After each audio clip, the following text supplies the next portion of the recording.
Savage with XBRL US. Thank you for joining. We'll get started in about 1 or 2 minutes. Thank you.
Good afternoon, and thank you for joining. Again, this is Michelle Savage with XBRL US, and you are here for our webinar, Getting Successful Standards to the Finish Line. And we're going to have case studies from the FDIC and the FASB. I want to thank everybody for joining us today, and let me walk you through the planned agenda for the day. We have 2 great speakers. We have Louis Mathern. Louis is Chief of Taxonomy Development at the Financial Accounting Standards Board, the FASB, and Mark Montoya is Senior Business Analyst at the Federal Deposit Insurance Corporation, the FDIC. Louis and Mark are really leading the charge on taxonomy development in their respective areas, and interestingly, they've been involved from the very beginning in both of those programs. So our agenda today is we're going to first focus on the FDIC.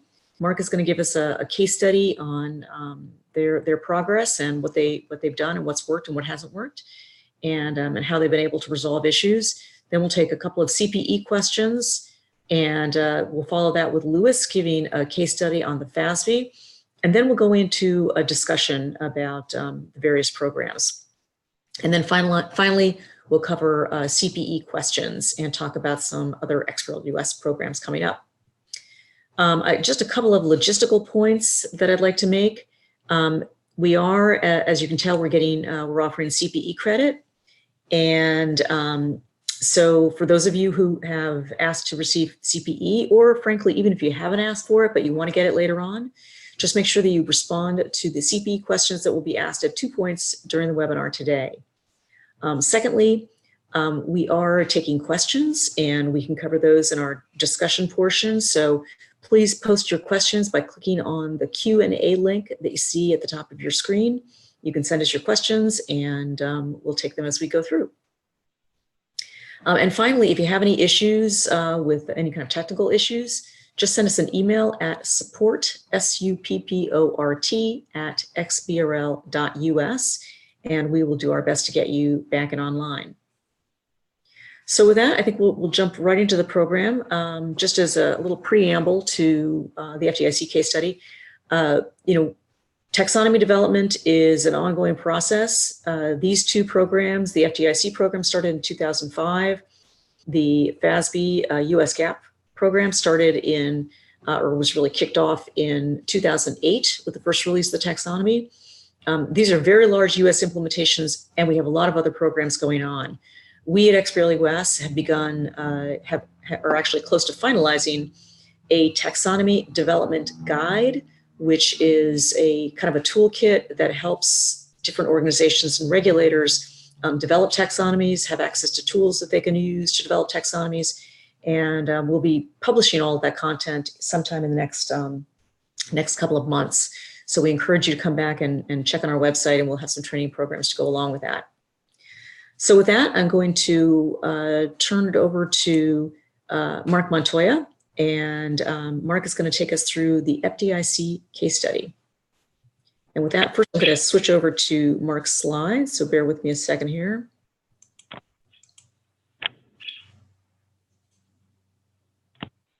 Okay, here we go. Can you hear me okay? Yes, thank you. Okay, thank you, Michelle.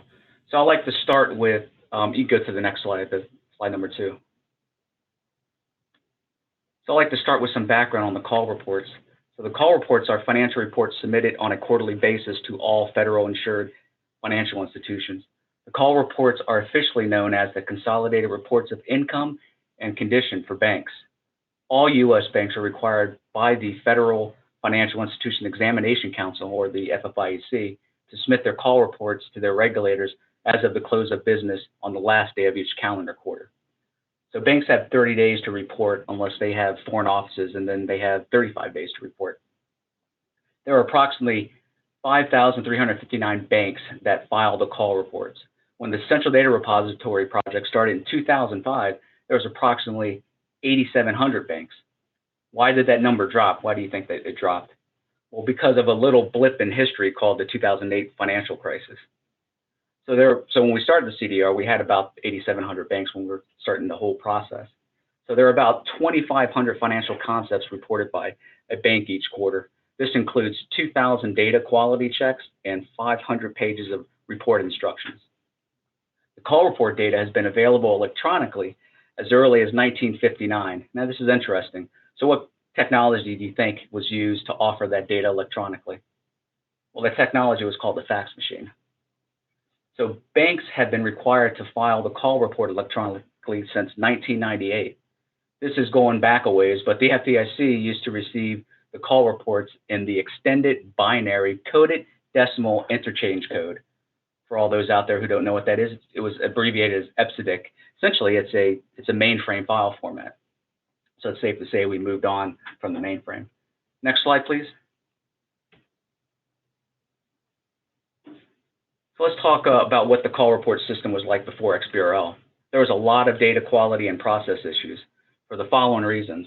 The Federal Reserve Board and the FDIC each developed their own data quality checks and provided them to software vendors and banks.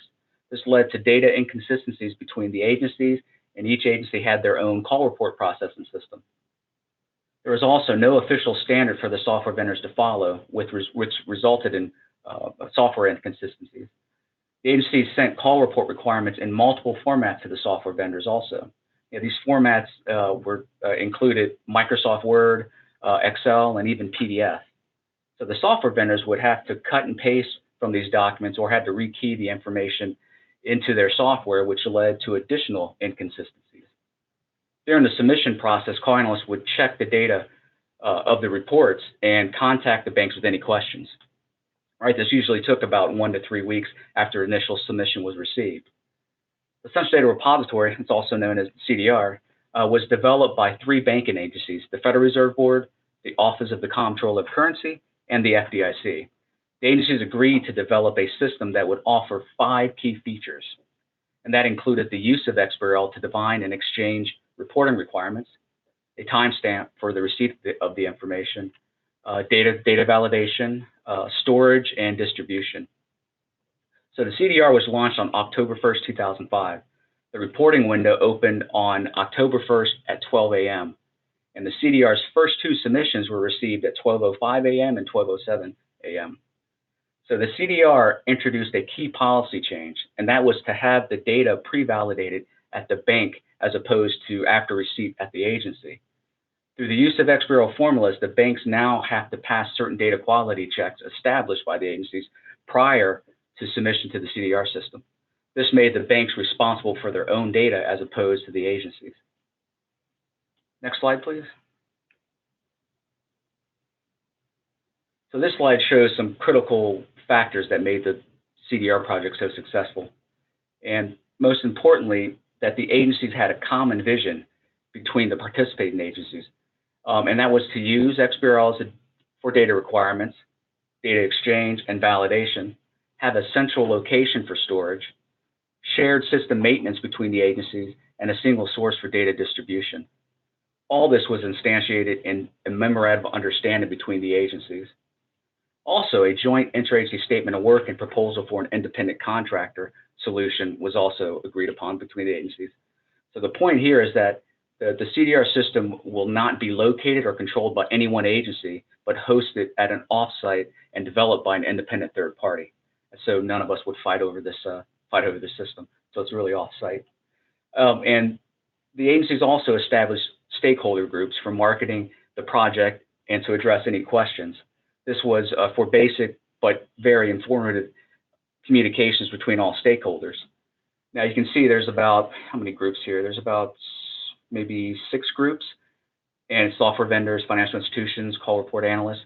But the most important here was the change management, and each of these groups talked about change management. So you had to communicate that.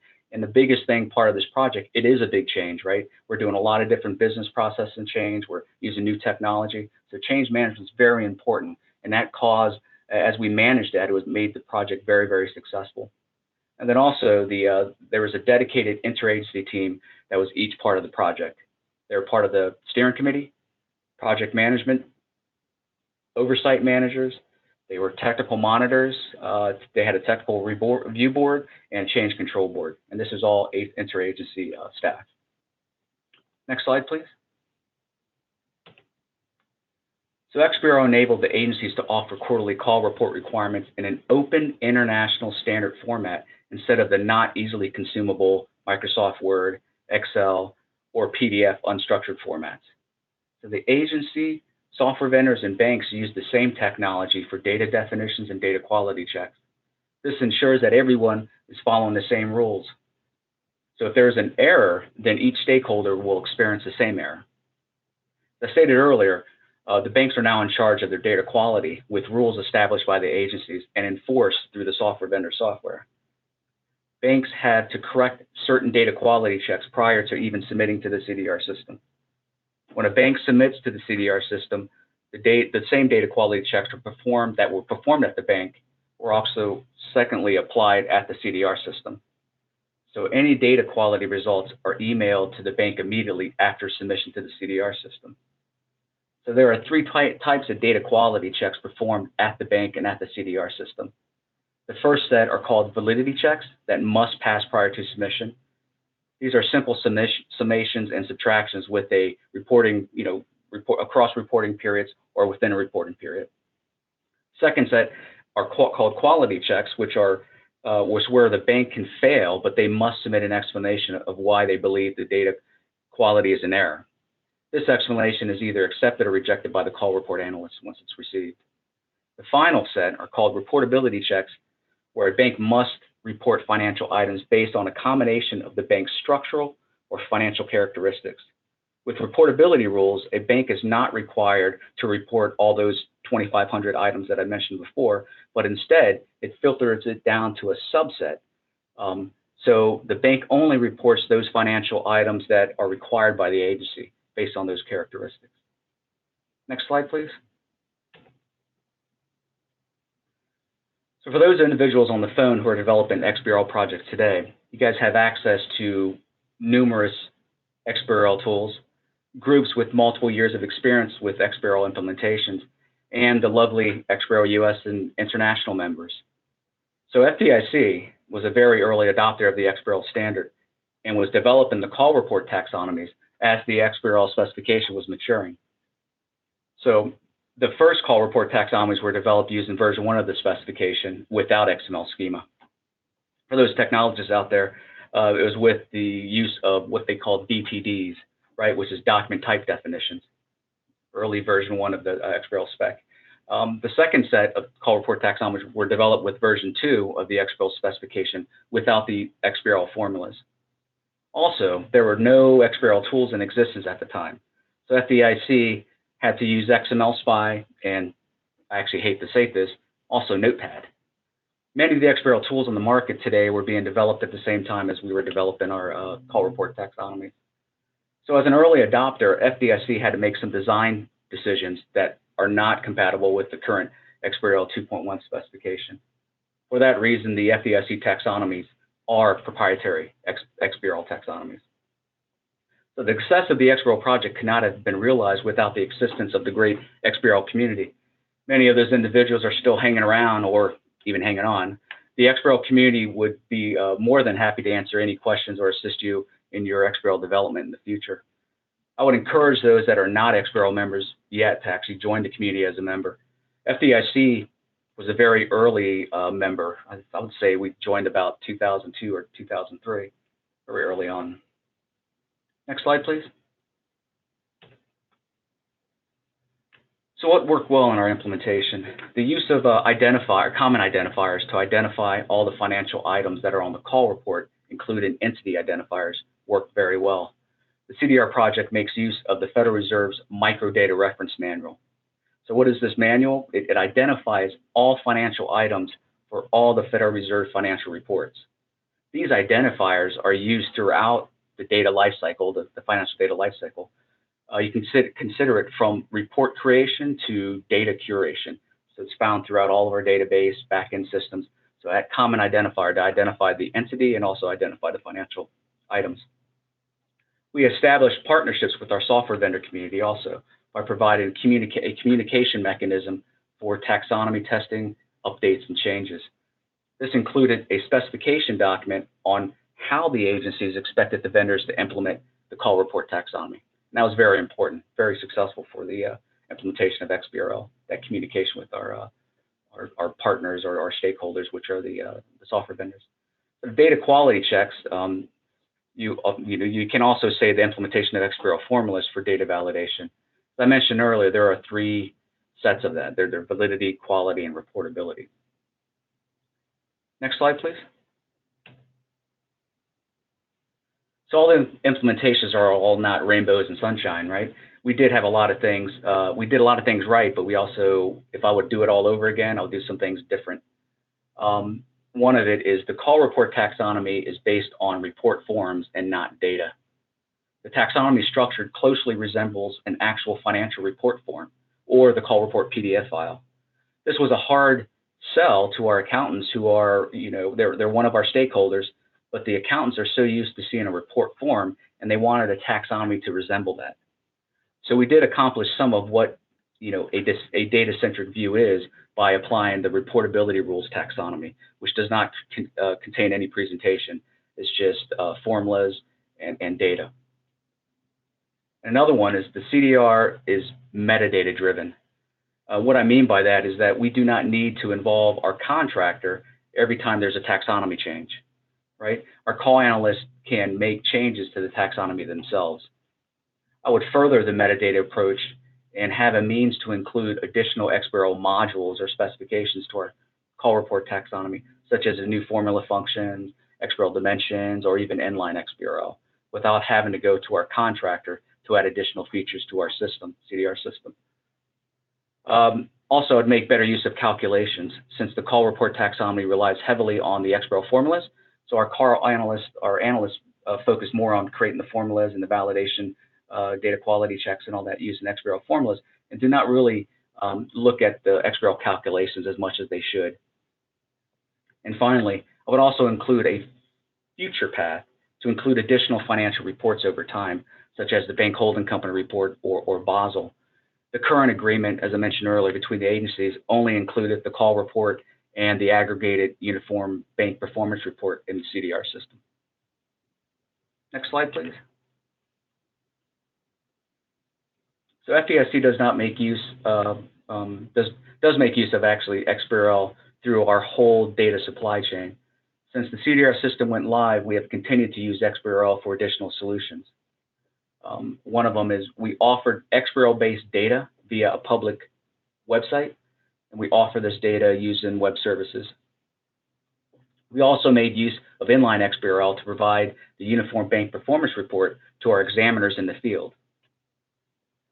We also created an XBRL data hub, what I call a data hub, for our internal FDIC developers so they can create APIs for additional downstream applications. We also offer the call report and other data via inline XBRL to our bank examiner application. And we currently are collecting the FDIC's annual summary of deposits using XBRL dimensions. And next slide, that's it, Michelle. Mark, thanks very much. That was great. That was really interesting. I'm going to go straight to some CPE questions. And let me go ahead and pull up our polls here. So again, for those of you who are getting CPE credit, please be sure to respond to the questions that you see on the screen here just by clicking the radio button. So the first question is, the FDIC's CDR repository launched in which year? In 2008, in 2006, or in 2005? And we'll give that about another 30 or 40 seconds here.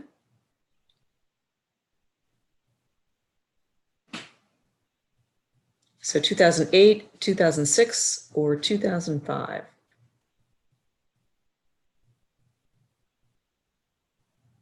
And we'll have one more poll question after this.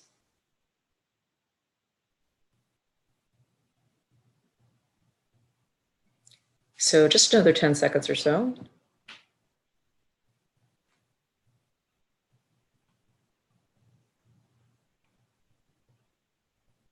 Okay, I'm going to close the polling down here.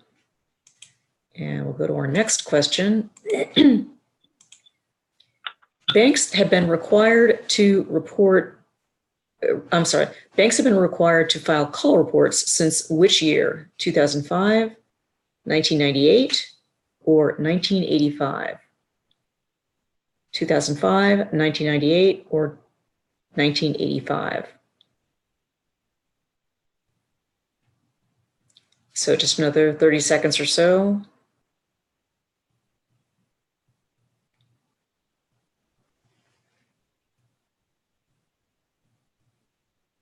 Okay, I think I'm going to close down the poll questions here in a second.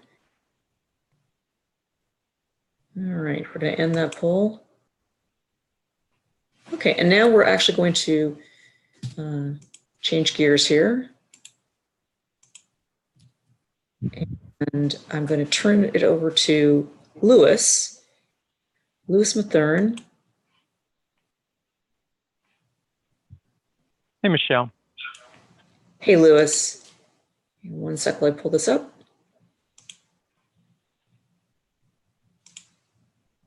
Okay, Lewis, all yours. All right. So what I hope to cover today is really three topics. I want to go over some taxonomy design considerations. And again, this is based on what we have learned through the SEC project and the GAP taxonomy development that was a part of that project. And two aspects of that are the lessons that we learned through that project and what we think is working well today, 10 years out now. Now, it's important to understand that this is largely my perspective. There were a lot of people, Michelle included, and Mark included, that were a part of this project back in 2007-8 timeframe. And so everybody probably has a slightly different take on this. But at the end of the day, you'll get mine, and we'll see where that takes us. So let's go to the next slide, Michelle. So what I think is really useful to contrast is what I think of as a simple taxonomy as opposed to a complex. And maybe it's not the taxonomy that's simple, but it's really the data set that you're trying to model.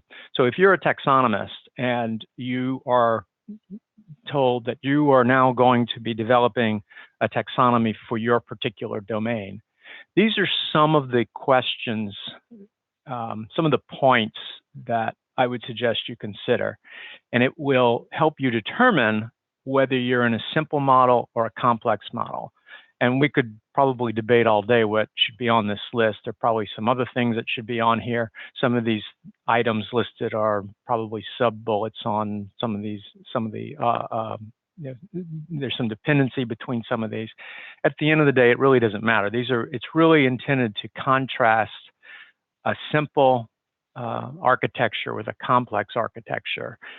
And to the extent that you can, it's better to be on the simple side of this equation, but that's not someplace you can always end up. And in the case of the GAP taxonomy, we are very much on the complex side of the equation. And so going through this, we have on the left a small ecosystem. And so what I mean by that is that you have few creators, you have few vendors, few users. Sometimes you only have a single user. That might be a regulator that is looking to consume the data for their intended purpose, and they may not be redistributing it. In a large ecosystem, such as the SEC reporting requirements with XBRL, you have 8,000 reporting entities.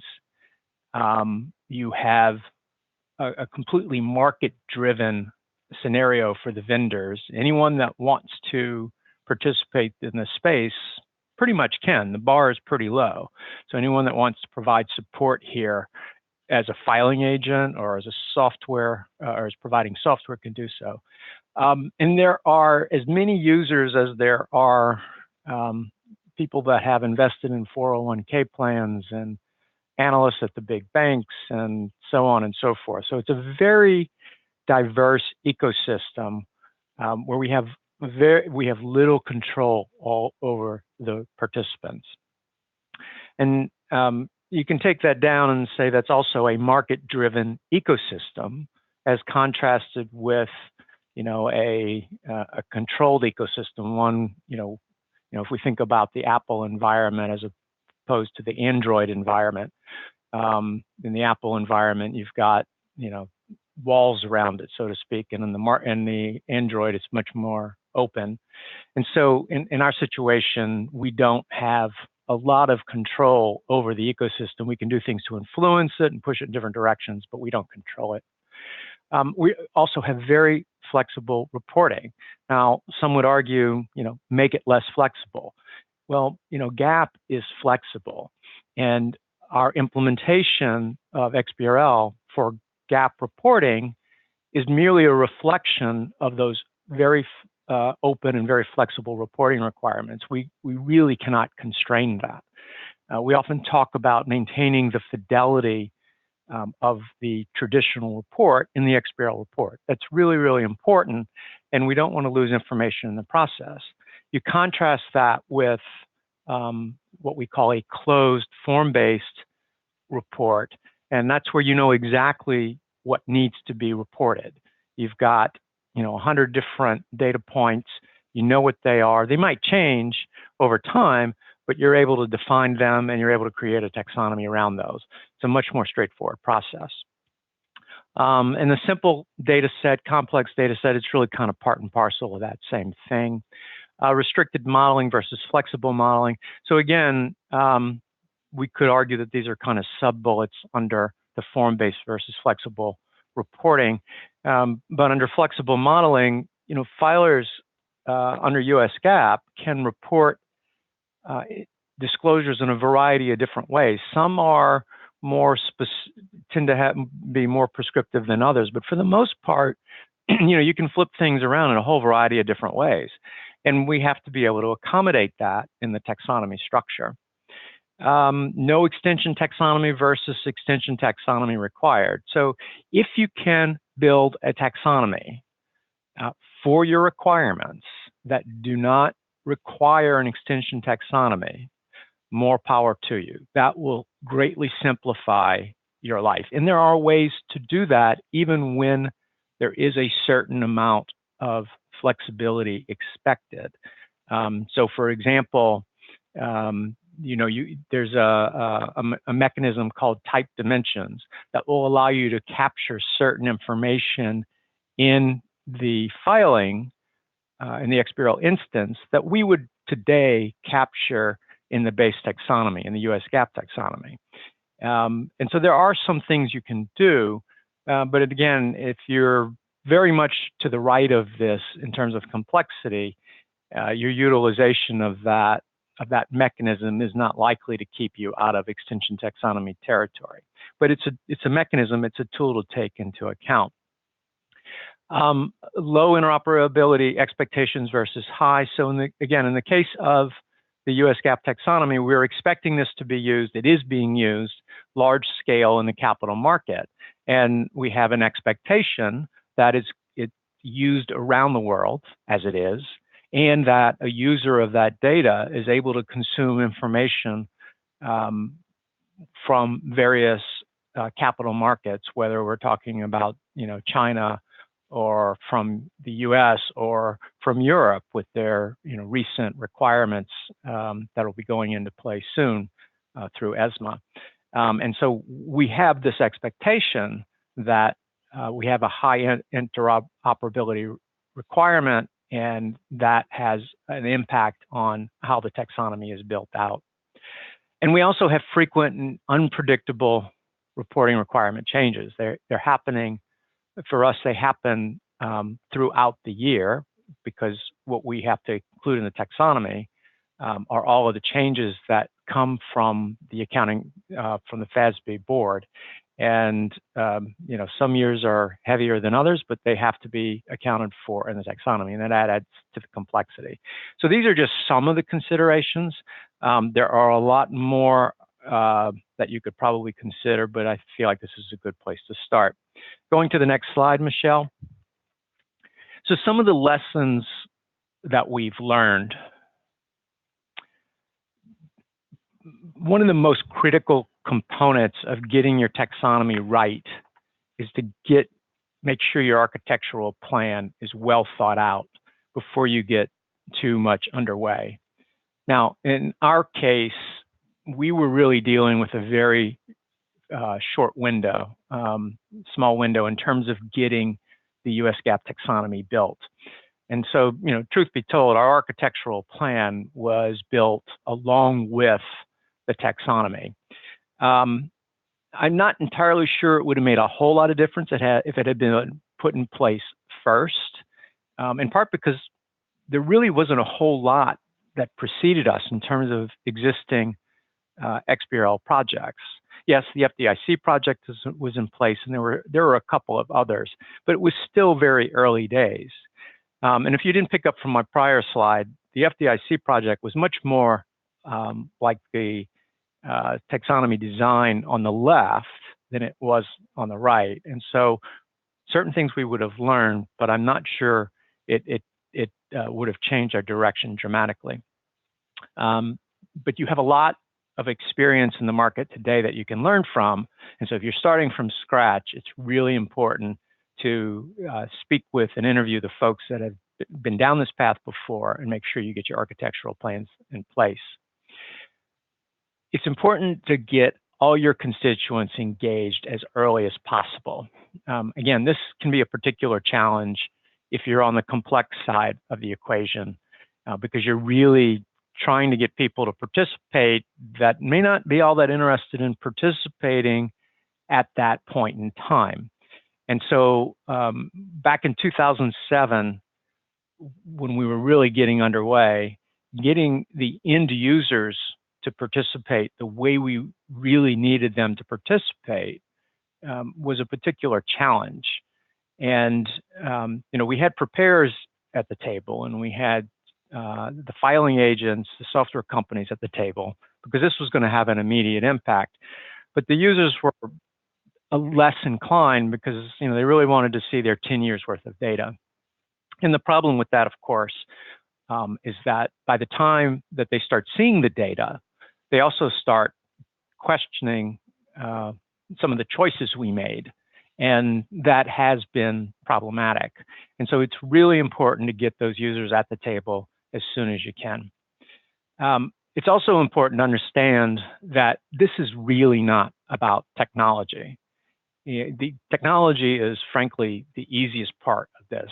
The hard part is getting agreement on the choices that need to be made, whether it's simply the taxonomy concepts that are included, agreeing on those concepts, or just some of the mechanical choices that you have available to you, be that the use of dimensions or something else.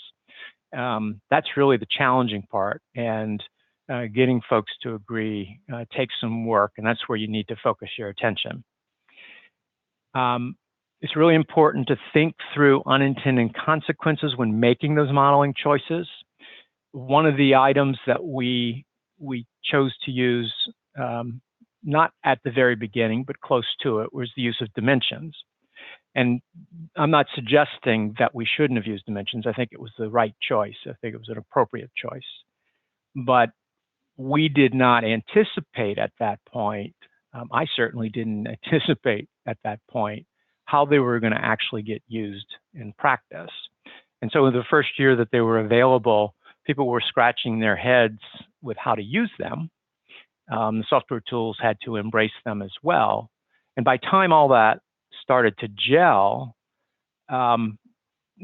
people were finding out, preparers were finding out that, oh, dimensions aren't so hard, and it solves a lot of problems, except they were solving problems that there were better ways to solve not using dimensions. And so we frankly had a lot of misapplication of those. And so any choice you make, any modeling choice you make, it's really important to understand what the effect could be and to think through those different iterations and how you can constrain them. And again, just following off on that, test, and test some more. Can't overstate how important that is.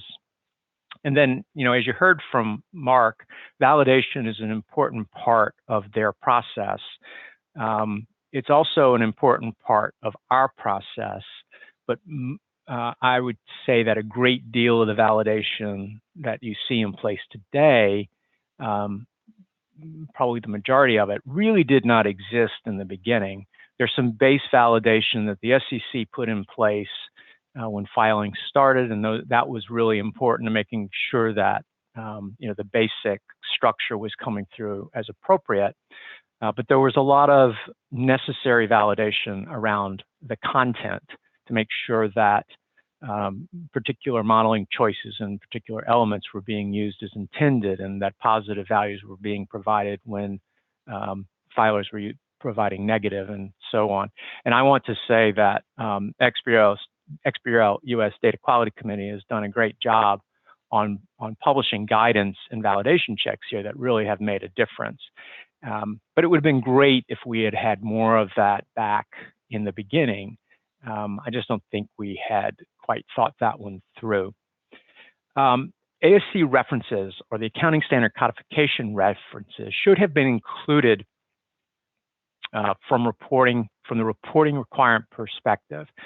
What I mean by this is that when we built the taxonomy back in 2007, we were focused on making sure that all the elements in the taxonomy included references, valid references to wherever they were discussed within the accounting standards. And that included something like the glossary. So if the glossary had a definition for, say, derivatives, and we had an element on derivatives, then we would have included that reference. Now, the problem with that isn't particularly helpful for the filer to identify those taxonomy elements that they need to meet their reporting requirements. That is from the taxonomy perspective instead of the ASC or the COD perspective.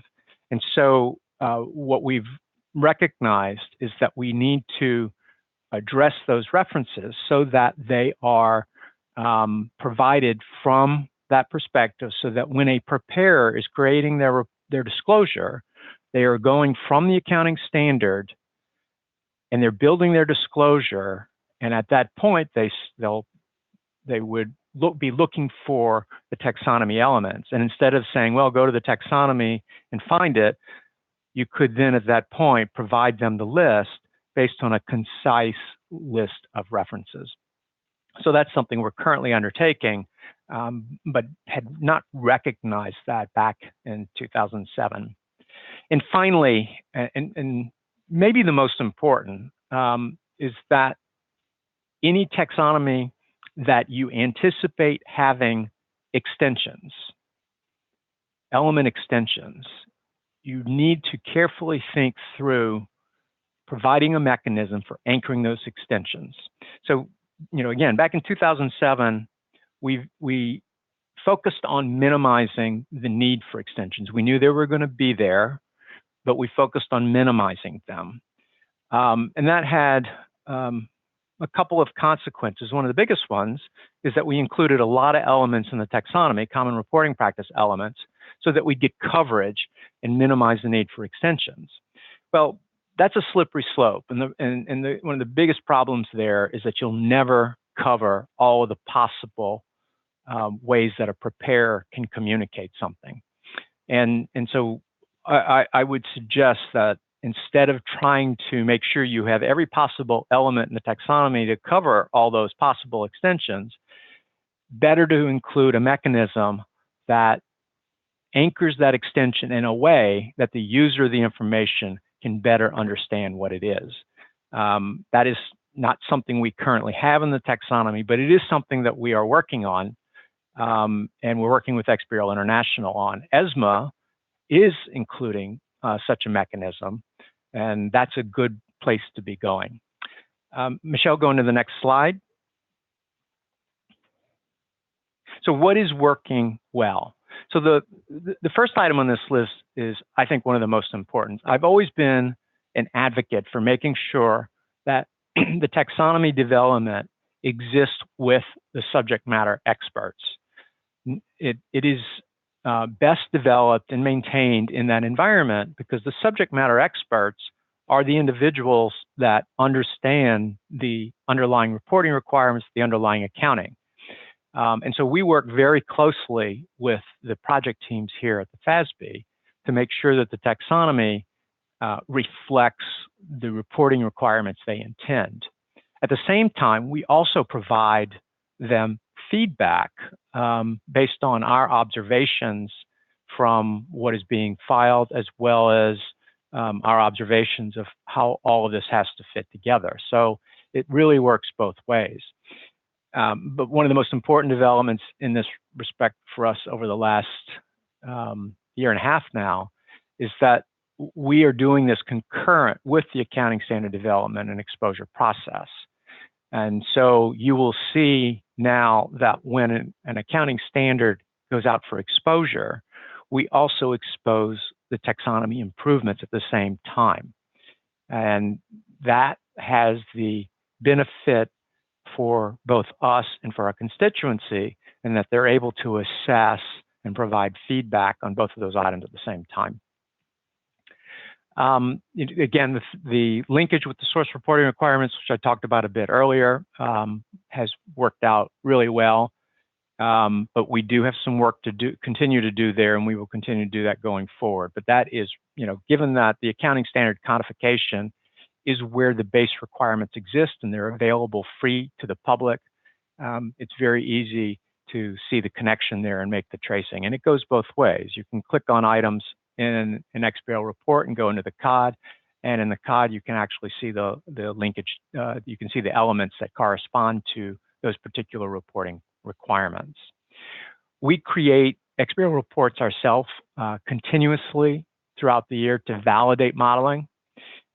We actually create a lot of that in guidance that we publish, our taxonomy implementation guides, and we publish those in an inline format, which are proving to be quite useful to our constituency. I know XBRL US also utilizes them to test some of their validations, some of their DQC rules. So that's working really well for us. And I can't understate the eat your own cooking. It's like many other things. If you want to get people to be on board with you, it's good to have them using the same thing that you're promoting. And so the FASB actively uses the data to support their board level projects.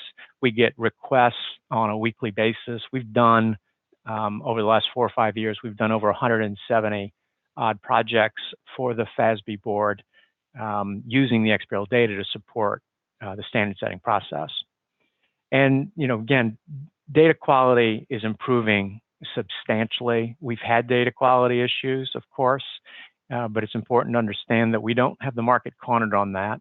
In fact, we just had a recent case where the board had requested some information about segment disclosure, and they had gone to, they had been working with some academics, and the academics had gone to a traditional source, which will remain nameless.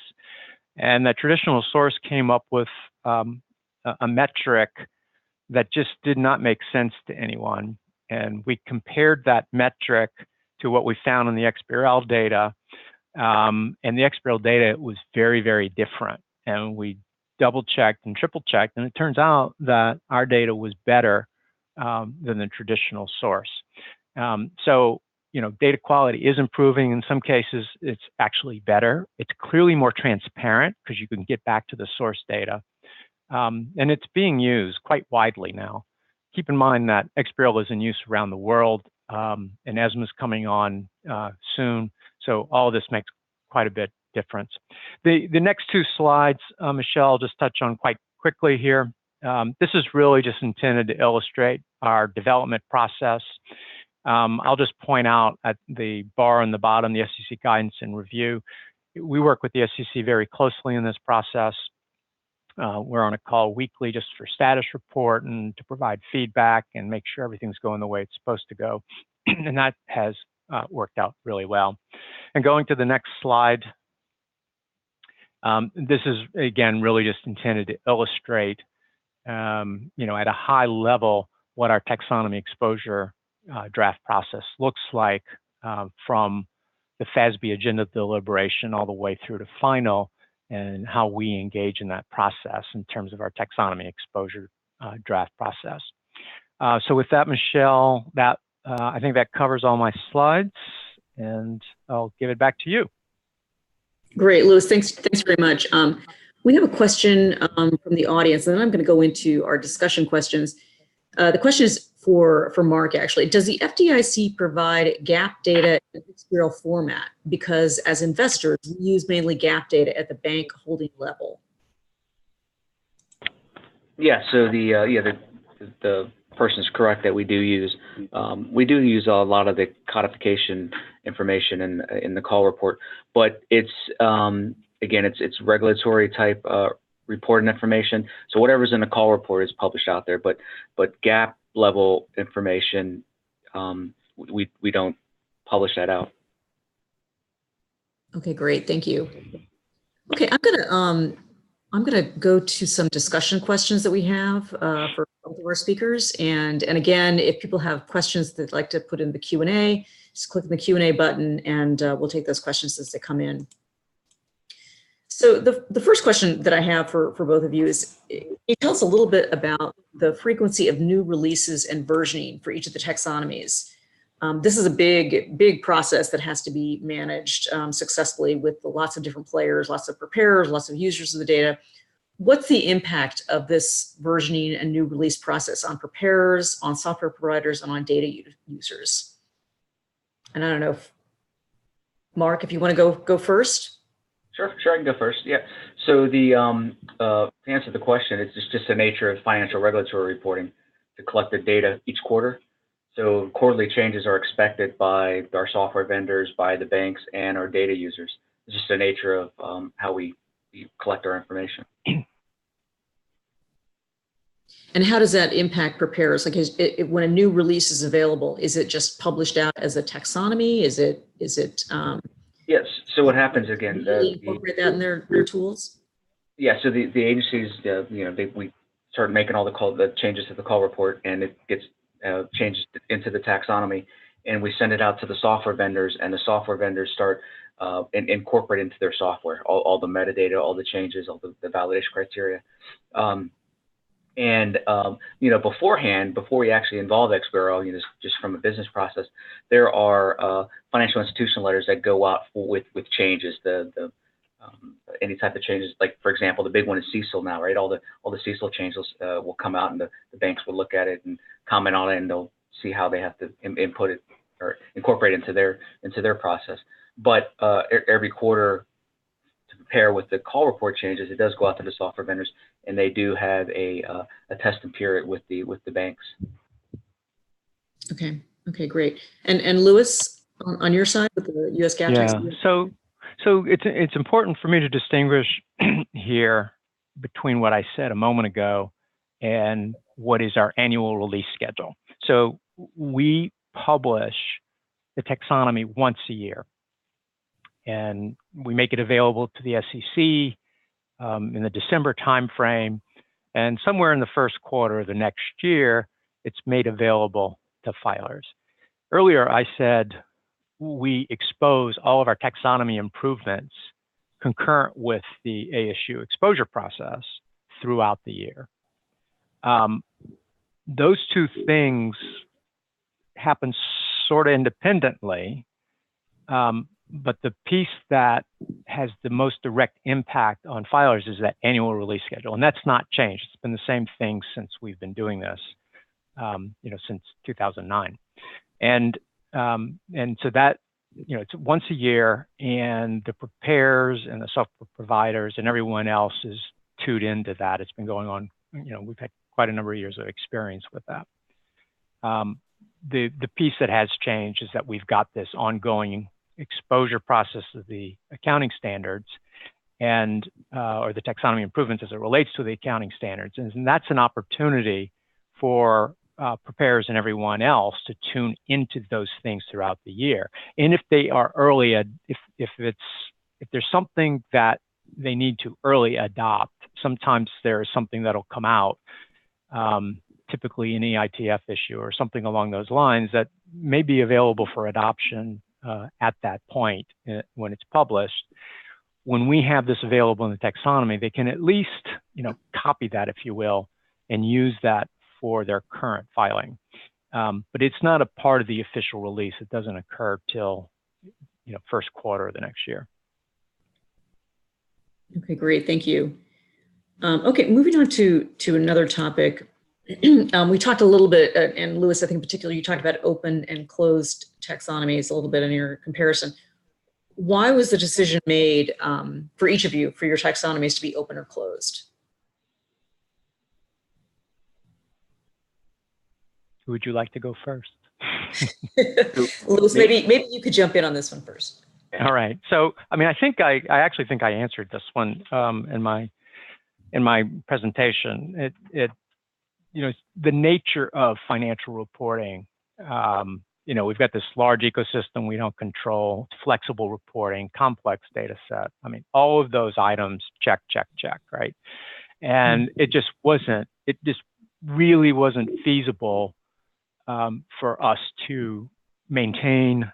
If you want your XBRL report to become a replacement for, and everyone may not share this vision, but I believe in this vision, the XBRL report is a replacement for the traditional print report, then you've got to maintain the fidelity. You've got to make sure you're communicating the information that was communicated in that initial report. And inline XBRL makes that point even stronger. So there really was not a whole lot of choice for us. We had to go in that direction. Okay, Mark? Yeah, so the FDIC call, or the call report is a structured report, and we can see the contrast between the open report and the report that 10Ks and 10Qs that the SEC does, which is kind of unstructured, a lot of footnotes and stuff. The FDIC report is very structured. We have a balance sheet income statement, and then we have a lot of sub-schedules. And our taxonomy cannot be extended. That is, the bank cannot add their own financial items to the call report submission. Unlike the people filing 10Ks and 10Qs, they can add footnotes and large summarizations of the information that they're submitting.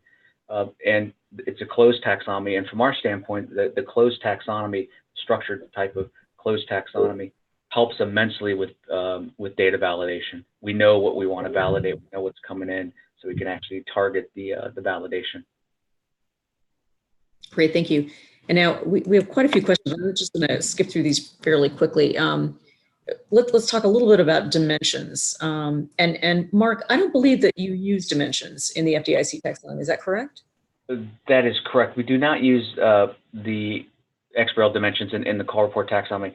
First of all, because we developed taxonomy early on before the dimension spec was even released. If it was released when we were doing our development back then, we most likely would use it. We do not use tuples in our taxonomy either. So we don't have dimensions, we don't have tuples. But our annual summary of deposit survey report does use dimensions. Okay, Okay. And Louis, maybe just what did you find most, you mentioned some of the pitfalls of dimensions, but what do you find most helpful about dimensions in the US GAAP taxonomy? Well, you know, it's simply I find it to be a really elegant way to structure and to communicate, you know, information that needs to be disaggregated. And so if you think about revenue as reported in a segment disclosure, you know, you need a mechanism to report revenue multiple times. And so mechanically, you need some mechanism that does that, and dimensions do that extremely well. The issue is that you can get some reports, some disclosures where filers either need or have used more dimensions than are really required, and then that can make it hard for the user. And so we've had to tighten up some of how, you know, some of the ways that we think dimensions can be used. Dimensions can, in theory, can be used in a lot of different ways, but for our requirements, we've chosen to largely limit the use of dimensions to disaggregations. There are some edge cases where we haven't been able to get away from using dimensions in other ways, but we've tried to constrain it. Okay. I'm going to actually just skip this next question and go on to, you know, what did you think was the biggest challenge in either in developing your taxonomy or in maintaining your taxonomy today? What would be the most significant hurdle that you had to deal with? And Louis, maybe you want to jump in on this one first, then we'll go to Mark. Sure. So, you know, it'd be a bit presumptuous of me to say it's my taxonomy.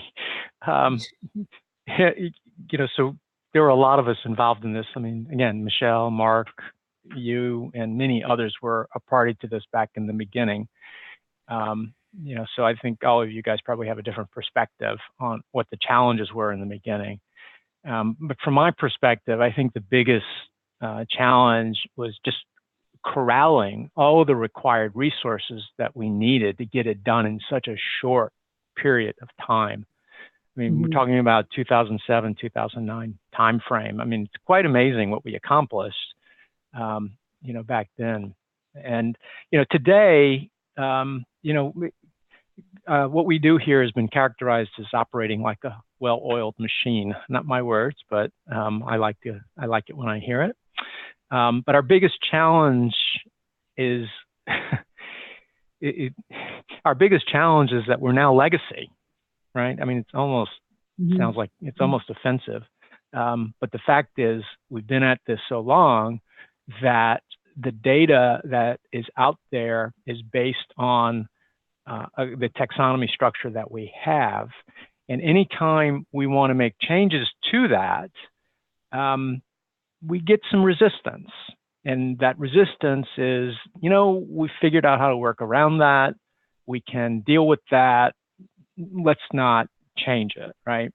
And that's not necessarily where we want to be, but I think it's really important that we understand that consistency in reporting is very important, even though, you know, we'd like it to be perfect, but, you know, perfection is often the enemy of the good. So we've got to be careful. Great, thank you. And Mark, what would you say your biggest challenge is? So there's two of them. So the biggest challenge in for a call report taxonomy was the presentation. In order to create the call report, again, it was based on form-based, not data-centric based, but it was creating the presentation of the report form. We had to create a custom solution using various XBRL link bases. Particularly, we had to use the reference link base and multiple label link bases in order to create this matrix presentation, not just the rows, but we had to do the rows and columns. So one thing is I wish that inline XBRL was available during the initial development phase, or we would have used that. And the second one was it actually currently is the biggest. It's the maintenance of the XBRL formulas, because we do use a lot of formulas for our data validation. Like I said, the validity checks, the quality checks, and these reportability rules. So there's so many of them that we spend a lot of our time maintaining those and updating them every quarter to publish out to the software vendors. Great. Okay. And I'm just going to ask one last question of each of you. And then, because we need to get to our CPE questions, we'll run out of time here.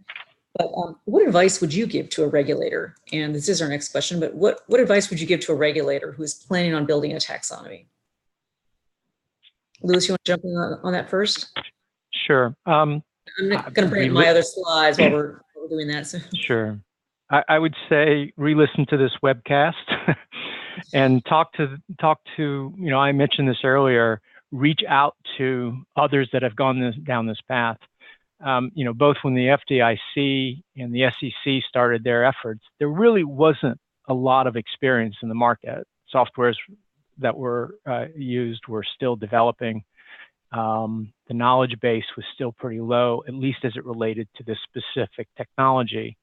And, you know, that was 10 plus years ago now. And so most important thing is to reach out to those that have done this already, learn from their experiences, learn from their successes, and most importantly, learn from their mistakes. We all have stories to share, and I think you can learn a lot from that. Thank you. Yes, exactly. And I'm going to echo what Louis said. It's, you know, learn from other regulators and other organizations that have developed and implemented XBRL already. Just exactly what Louis said. There are many, and there are many of them, and do not hesitate to reach out to the XBRL community. Great, thank you. Thank you both so much. And I'm going to jump to CPE questions. And we do have some other questions that came in, but I want to make sure that we get to our polls. So we're going to go to poll number 3. Okay, which of the following characteristics would point to a simple taxonomy design? Restricted modeling, a market-driven ecosystem, or high interoperability expectation?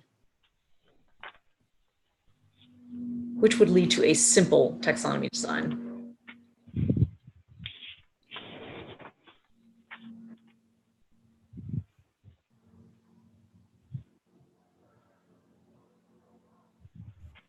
Okay, let's give it about another 15 seconds here.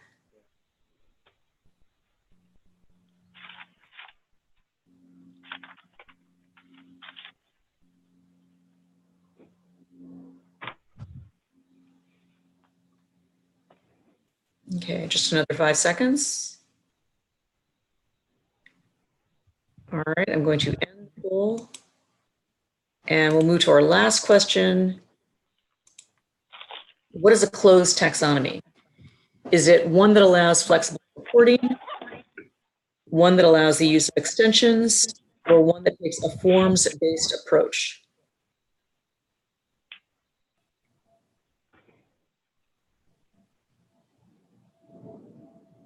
Okay, while we're waiting for people to finish up with those poll questions, we just do have a couple of questions that came in from the audience. And this is a question for Mark. You mentioned that there are a number of resources available to read about XBRL. Is there any documentation? And I can answer part of this too. So, but go ahead, Mark. You may have some specifics.